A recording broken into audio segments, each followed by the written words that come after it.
Pertanyaannya, apakah Pilpres 2024 kemarin telah dijalankan secara bebas, jujur, dan adil? Izinkan kami menyampaikan jawabnya, tidak. Yang terjadi adalah sebaliknya. Dan ini terpampang secara nyata di hadapan kita semua. Kita menyaksikan dengan keprihatinan mendalam serangkaian penyimpangan yang telah mencoreng integritas proses demokrasi kita. Mulai dari awalnya, independensi yang seharusnya menjadi pilar utama dalam penyelenggaraan pemilu telah tergerus akibat intervensi kekuasaan yang tidak seharusnya terjadi. Di antara penyimpangan yang kita saksikan adalah penggunaan institusi negara untuk memenangkan salah satu calon yang secara eksplisit tidak memenuhi kriteria yang ditetapkan. Terdapat pula praktek yang meresahkan, di mana aparat daerah mengalami tekanan, bahkan diberikan imbalan untuk mempengaruhi arah pilihan politik, serta penyalahgunaan bantuan-bantuan dari negara, bantuan sosial yang sejatinya diperuntukkan untuk kesejahteraan rakyat, malah dijadikan sebagai alat transaksional untuk memenangkan salah satu calon. Bahkan intervensi ini sempat merambah hingga pemimpin Mahkamah Konstitusi. Ketika pemimpin Mahkamah Konstitusi yang seharusnya berperan sebagai jenderal benteng pertahanan terakhir menegakkan prinsip-prinsip demokrasi terancam oleh intervensi, maka fondasi negara kita, fondasi demokrasi kita berada dalam bahaya yang nyata. Lebih jauh lagi, skala penyimpangan ini tidak pernah kita lihat sebelumnya, Yang Mulia.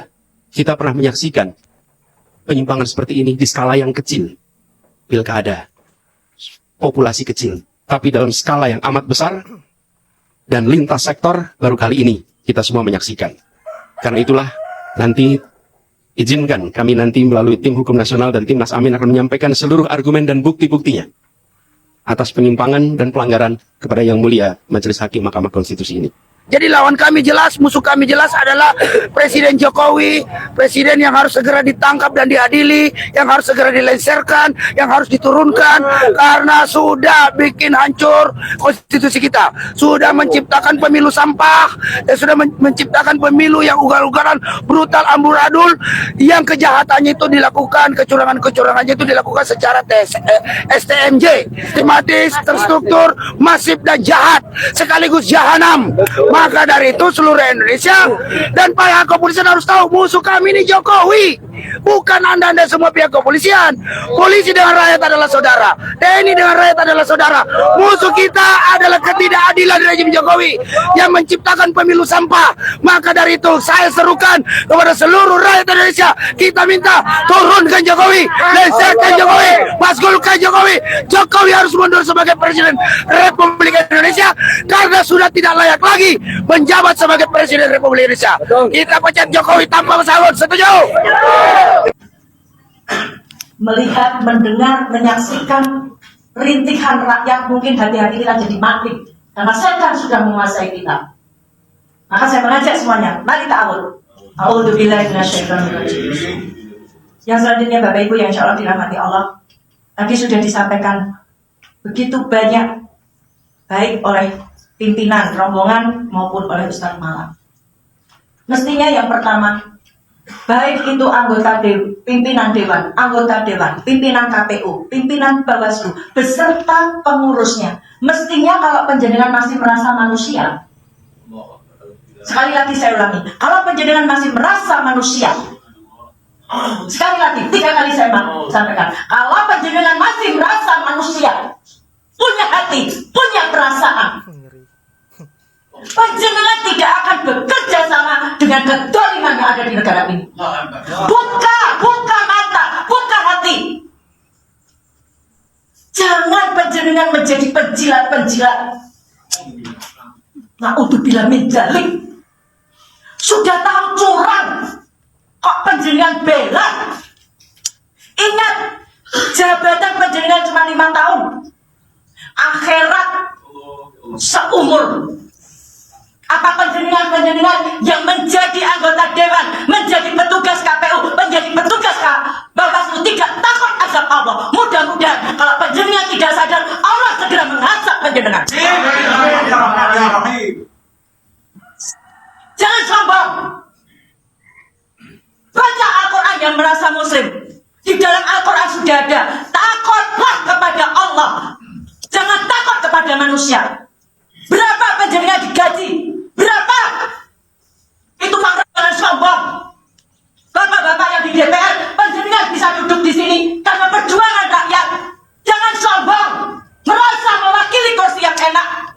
Lihat ibu-ibu yang menangis, harga beras semakin melonjak, kebutuhan pokok melonjak. Panjenengan enak dapat gaji besar. Bisakah panjenengan tidur nyenyak dengan situasi seperti ini? Jangan bohongi perasaan panjenengan. Bapak Ibu yang insya Allah dirahmati Allah. Kalau hari ini kami berjuang, kalau HP-nya nanti, teleponnya nanti. Kalau hari ini kami berjuang, bukan hanya untuk kami, tapi untuk anak cucu. Bayangkan panjenengan sudah meninggal. Kalau negara ini untuk membayar hutang yang semakin bertambah, kemudian negara ini diserahkan kepada asing, anak cucu kita akan jadi budak, jadi buruh di negara ini. Apakah panjenengan akan mati? Panjenengan tidak punya anak, tidak punya cucu. Maka siang ini kami menuntut panjenengan mau menandatangani pernyataan mendukung hak angket dan pemakzulan Jokowi. Bagaimana? Dan panjenengan sebagai Bapak Ketua DPR mau bersama dengan rakyat menyampaikan aspirasi panjenengan. Hati-hati Bapak Ibu, jangan main-main. Panjenengan bisa main-main dengan kami rakyat, tapi penduduk langit akan mencatat semua perbuatan panjenengan. Akhirat itu tidak ada pembelanya, tidak ada pengacaranya. Jangan enak-enak naik mobil rakyat, jangan enak-enak makan gaji rebutan, sementara pemilu curang. Dan kami menolak politik dinastik di negara ini. Oleh sebab itu, saya mewakili emak-emak yang hari ini menangis karena kondisi ekonomi semakin berat. Saya mengajak sebagai seorang ibu, sebagai seorang istri, sebagai seorang muslim, mengajak panjenengan semua yang hatinya belum mati, sebagaimana presiden kita yang motor picek kuping budak. Kalau panjenengan masih merasa manusia, mari berjuang bersama kami untuk negara ini, untuk keadilan di negara ini. Saya takut kalau kita diserahkan pada pemimpin yang dolim. Itu saja yang saya sampaikan. Sekali lagi saya minta Bapak-bapak ketua dewan dan pengurus dan anggota dewan mau ikut menandatangani pernyataan menolak pemilu curang, mendukung hak angket dan pemakzulan Jokowi, serta yang dari KPU, Bawaslu jujur hutang kecurangan ini. Sampai dihapusi bojone ora gelem kok. Sampai gelem dihapusi bojone ora gelem. Sampai gelem diselingkuhi bojo sampean ora gelem, tapi kenapa membohongi rakyat? Assalamualaikum warahmatullahi wabarakatuh. Kalau ada bukti, kenapa nggak bisa buktikan waktu sidang di KPU? Karena yang punya wewenang pemilu itu KPU. KPU itu hanya penyelenggara, pengawasnya itu ada Bawaslu, ya kan, sama-sama itu. Kalau mereka berdua ada pelanggaran etik khususnya, itu nanti mereka berdua ini bersidanglah di DKPP, ya kan. Akan tetapi kalau kecurangan pemilu, perselisihan pemilu itu harus diselesaikannya di Mahkamah Konstitusi. Itu kan udah jelas. Tugas pokoknya Mahkamah Konstitusi poin keempat itu memutus perselisihan sengketa pemilu. Jadi menurut saya di KPU, ya ngapain lah kita buktikan? Itu hanya untuk klarifikasi aja sebelum penetapan. Nanti setelah udah ditetapkan, mereka kan pasti gugat perselisihannya, itu di sana baru real-realannya. Ya saya berharap aja bukti-bukti yang ada itu benar-benar bukti dan nyata, itu apa adanya, karena bukti saksi itu kan sesuai apa yang ada. Kalau saksi kan sesuai apa yang dilihat dan dialami. Ya mudah-mudahan aja punya bukti dan saksi yang cukup kuat untuk meyakinkan hakim. Betul-betul membuat kita merinding apa yang menjadi penyampaian Pak Anies di opening statement sidang perdana gugatan Pilpres di MK. Saya kira sangat luar biasa Pak Anies ini, begitu sabar dan juga berusaha bagaimana agar memperjuangkan keadilan. melawan kecurangan-kecurangan yang dilakukan oleh kubu 02, dan juga aksi-aksi masyarakat yang begitu tegas bahwa musuh rakyat adalah Pak Jokowi. Saya kira ini adalah ketegasan dari rakyat yang memang kebusukan-kebusukan yang dilakukan oleh Pak Jokowi sudah sangat luar biasa, sudah tidak bisa lagi diberikan toleransi. Makanya rakyat muak dan melakukan sebuah pernyataan yang keras seperti yang ada di video tadi. Dan saya lebih salut lagi dengan ibu-ibu yang begitu tegas juga. Saya kira ini mewakili kita semua.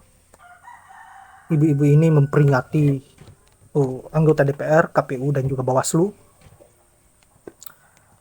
Dan apa yang menjadi penyampaiannya begitu menohok dan membuat kita merinding.